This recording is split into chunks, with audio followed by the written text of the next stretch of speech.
Good morning. This tutorial in plant physiology is related to translocation in phloem. Phloem, as we all know, is one of the complex tissues present in the plant system.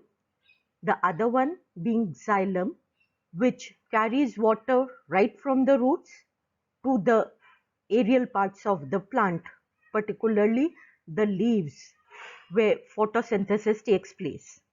This water is not pure water, it is in the form of sap with dissolved minerals from the soil to the aerial parts. So, the other thing is that the photosynthetes that are produced in the leaves, they are transported, they have to be translocated from those leaves to other parts of the plant part where these photosynthetes and other organic molecules, hormones, they may be utilized by the plant. So this translocation of the prepared photosynthetic products, hormones and all, they take place through the other set of complex tissue in the plant body, and that is the phloem. The second thing that we very well know about phloem is that this complex tissue is made up of basically four types of cells: the sieve cells, then the companion cells, the phloem parenchyma, and to support this phloem system, bast cells or the phloem fibers are also present. One more thing that is to be mentioned at this point is that the sieve elements or the sieve cells, they are the living cells but without the nucleus. They have cellulose but they don't have lignin. They have thin this cell membrane, the lipoproteinaceous membrane surrounding them, and they are in close association with the companion cells whose nucleus, it regulates the functioning of this sieve elements. So the second thing that we should revise at this point is that in the plant system, the conducting system, the vascular system, it has got the xylem and phloem elements in close contact with each other. Now everything has a reason. Even the presence of these two complex tissues together has got a reason of its own, and very soon we'll learn about it. So how the translocation takes place from the phloem, rather through the phloem, this has been very well explained by Munch in 1930 in the form of the source sink hypothesis, or the other name of this hypothesis is the mass flow hypothesis or the pressure flow. Now according to this hypothesis, anywhere in the plant, wherever excess of photosynthate or mobilizable carbohydrates or plant product, they are available, they act as the source of the various material, the organic material, the photosynthates that are to be translocated, and then they move through this phloem elements, the sieve elements, and this movement is facilitated by the water that is taken up by the adjacent xylem vessels. Now this is the reason why xylem and phloem, they are in close contact with each other, because xylem, it provides the water, the source, it provides the this photosynthetic product or rather the sugar, and then because of mass flow from its higher concentration to its lower concentration, that is at towards the sink. Sink, it is the part of the plant that requires these sugars and the mobilized uh, products. So this, it flows in the form of a bulk, in the form of a mass. Hence, this mass flow hypothesis is the name. From the source to the sink in the form of mass flow.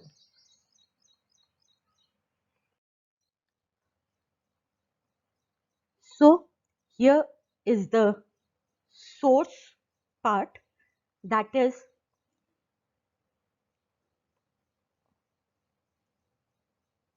the part of the plant that is providing the sugar molecule, the organic molecules. So the source particles, from the source, these organic molecules, they are transported into the sieve elements, and because of this, the water potential, it reduces.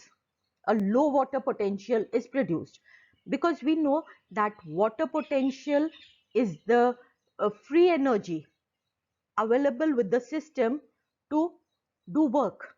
So when the solutes they are added to this sieve elements, the water potential lowers. The second thing that we know is that movement of water through the semi-permeable membrane from its higher concentration towards its lower concentration, that is osmosis. So the higher concentration of water in the xylem elements, in the xylem vessels and tracheids, they move through this semi-permeable membrane of the sieve element into the sieve elements, because in the sieve elements the water potential is high as compared to that in the xylem elements. So in this way a pressure gradient is formed and it moves towards the sink. Now this sink, the direction of flow of this solution containing the solute particles, the organic molecules, it is determined by the presence of, that is the location of sink. It may be in the downward direction, in the upward direction, or in the lateral direction as per the need of the plant. Now at the sink what happens is, these solute particles, the sugar molecules, they are unloaded, they are transported out of the sieve elements. So the water potential of the sieve element, it becomes high, and now the water at the point of sink, it flows back from the phloem into the xylem. So in this way a water potential gradient is generated at the source and sink, that is responsible for the translocation of the molecules through this plant system. Now whether this transportation process or translocation process is an active process or a passive process. Now at the point of source and sink, it is an active process. Active process means energy is being used to transport or to carry the sugar molecules from the source into the sieve elements, as well as from the sieve elements into the sink part. But in the sieve elements, that is from the source to the sink, this movement is in the form of bulk flow or the mass flow, because of the solute potential or the water potential that is generated. So the solution, it moves in the sieve elements in the direction of its gradient, that is from higher turgor pressure area to the sink, that is the point of lower turgor pressure. Because again, if we'll revise it in one sentence, the water potential, it decreases in the sieve elements because of the intake of sugar molecules. Then water is added up over here from the xylem elements to the phloem elements, and this solution of higher concentration, it moves down in the form of a bulk on down its concentration gradient to the point where it is required, that is in the sink.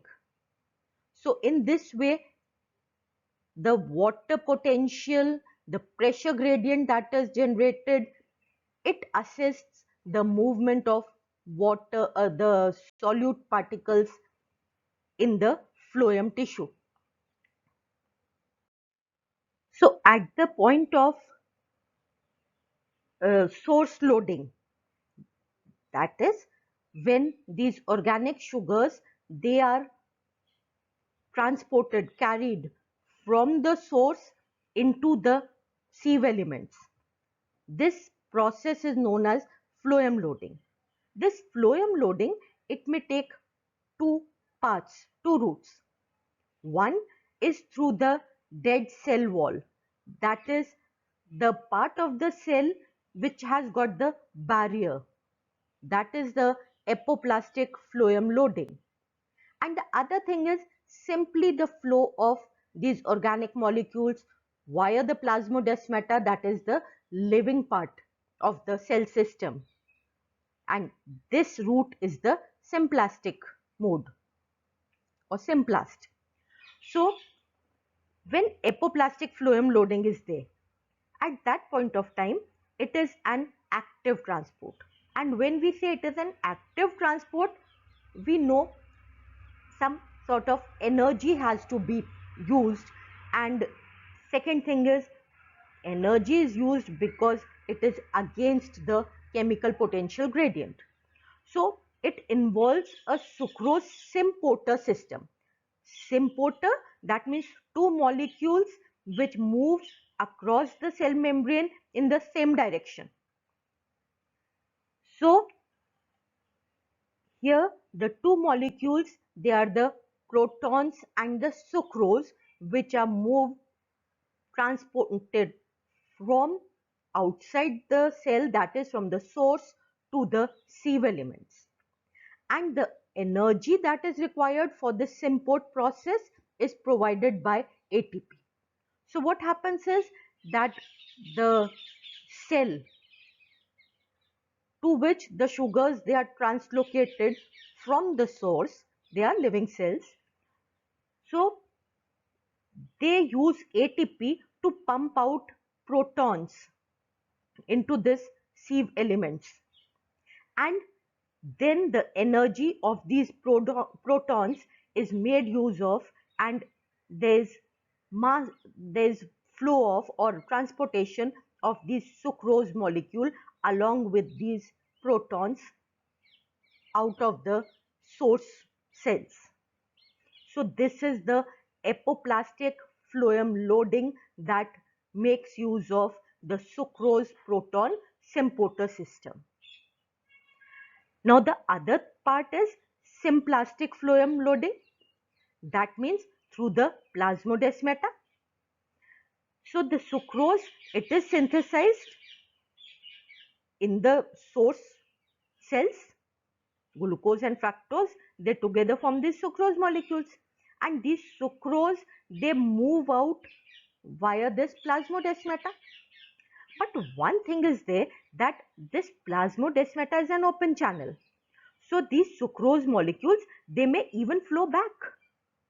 But nature prevents it.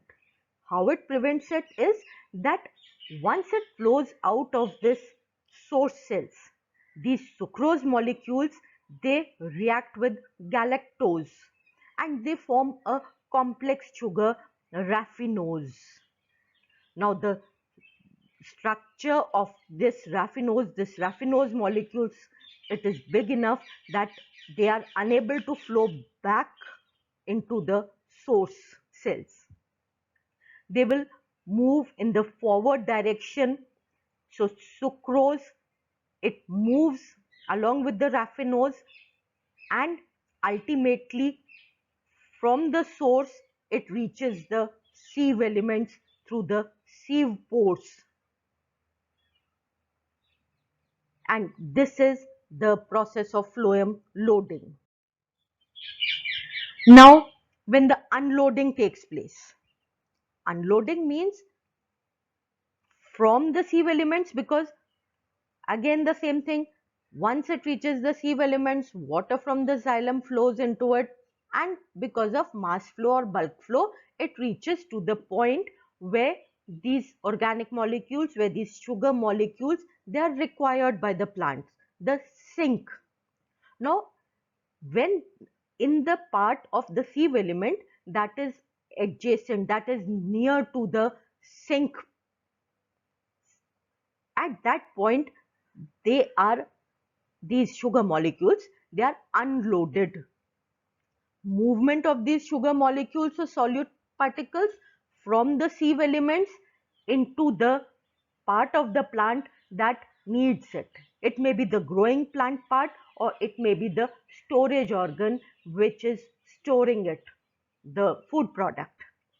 So that part is known as the phloem unloading, the part of phloem translocation in which the organic molecule is transported from the sieve elements to the cells that require it to the sink. So first of all, these transported sugars, they have to leave the sieve elements of the sink tissue, and then they have to cross a small pathway, because the tissue that are storing or using these metabolites, the sink cells, they are not exactly adjacent to the sieve elements. So a small path has to be crossed or traversed by these organic molecules before it reaches to its ultimate destination, that is the sink cells. So a short distance transport is followed by their storage or in the sink cells. So this small pathway from the sieve element to the sink, that can be through the two pathways again, the symplastic, that means through and through the cytoplasm. No barriers from its higher concentration into the this sink cells from the sieve elements down its concentration gradient. That is the symplastic movement of the substances from the sieve elements to the sink. Now, this takes place in the young cells. The young leaf cells means where the secondary wall layers and other uh, tissues, they are not so well developed in the roots, the root hairs and all. At that point, symplastic phloem unloading is possible. But at other points in the plant cell, where this cell wall is there, apoplastic phloem unloading takes place. And there may be three different modes depending upon three different types, depending upon the constitution of the pathway between the sieve elements and the sink cells. One is that directly from the sieve elements, they move down to the cells of the pathway. The barrier is at this very point.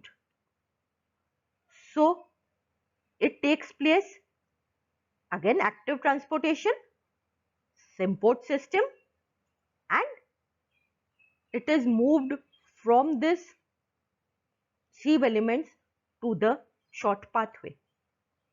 Second thing is that there's a bit of symplastic movement from the sieve elements into some adjoining living cells via this cytoplasm, via this plasmodesmata, and then the pathway is the apoplastic pathway.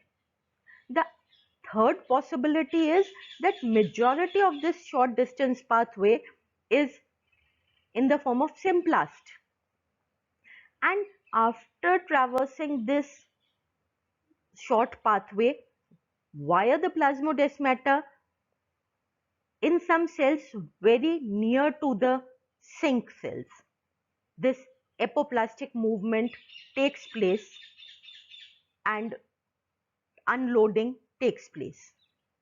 So these are the three types. Basically, it is the distance between of this short distance, the cell constitution of this short pathway between the sieve elements and the sink that determines these which type of this three phloem unloading pathway, apoplastic pathway will be there. So this is about your phloem unloading. And if we summarize the entire process, we know that this flow, it is driven by the osmotically generated pressure gradient between source and sink. It involves three processes: the physiological process of loading of sucrose from the source into the sieve elements. This is accompanied by flow of water from its higher concentration in the xylem to its lower concentration in the phloem.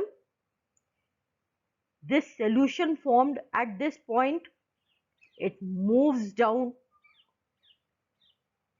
pressure flow is there down its pressure gradient, and this is the pressure flow generated because of the osmotic system formed by the activity of the xylem phloem elements which are lying adjacent to each other. And then at the point of source, this solute particles, they are unloaded into the sink, and the water, it flows back, it circulates back into the xylem stream. So this is the interesting process of the plant system, the translocation of particles uh, via the phloem elements.